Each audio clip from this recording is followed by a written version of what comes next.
Shalom and welcome to another edition of Our Daily Bread.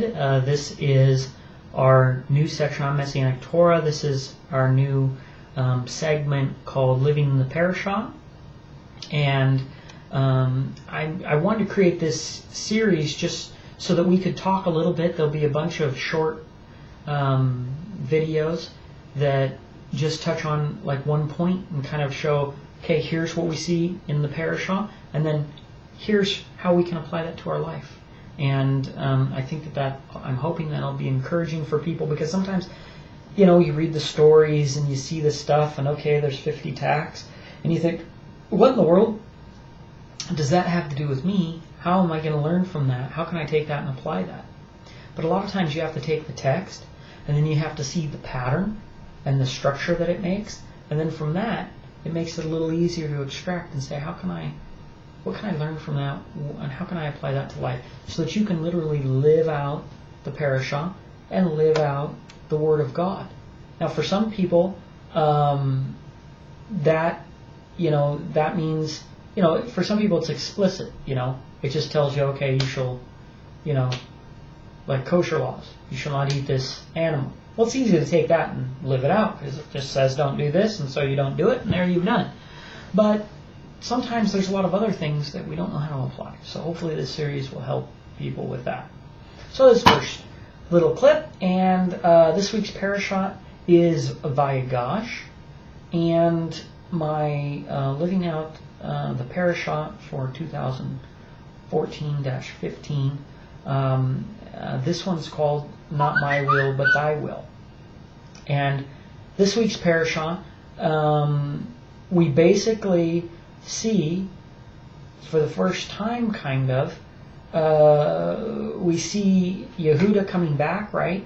And now he's trying to plead with Yosef to let Benjamin go, and so he even offers himself up to stay in replacement for Benjamin. Now this is a big contrast from where they were before, when they were selling, when they hated Yosef and then they were going to kill him and they sold him away. That was not doing the will of their father. That was doing their will instead of the will of their father, because the will of their father would not have allowed that, and he would not have done such things to Yosef. So this is really a teaching point, and I take that back to what Mashiach says, not my will but thy will, which is about self-sacrifice. How can we think about, so often we're in our own mindset where it's all about us. So we think all decisions are relevant to us. So if we go, well, it's my decision to make, maybe I'll weigh out, what the Torah says and this and that, but I get the final say. And really that way of thinking is not the right way of thinking, because the correct way of thinking is, what does the Torah say? Regardless of whether I like it or not, or whether it lines up with what I was going to do or not. Most people like the Torah when it lines up with what they wanted to do anyway. Oh, it says don't eat shrimp. That's good, I never liked shrimp. So, I'm a warrior for God, right? When I don't eat shrimp. Well, I didn't eat shrimp before I was Torah observant. I didn't like shrimp. So that's not me being a great warrior for God.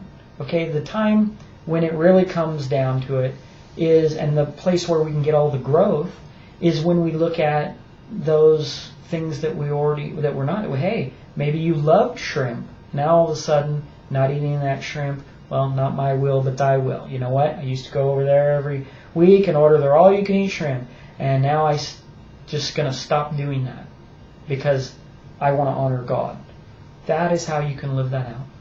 You can look at ways that just get into the mindset of not thinking about what you want and including that in your judgment. Get in the mindset of having God first when you're making decisions. Have the Torah out, like a virtual Torah. Okay, I'm about to make a decision. Wait, what's the Torah? What would the Torah want, me to do? And I think that that's a practical application of what we can learn here from Yehuda in this week's Parashat. Hope that's a blessing for you. Have a great week, and we'll talk to you later.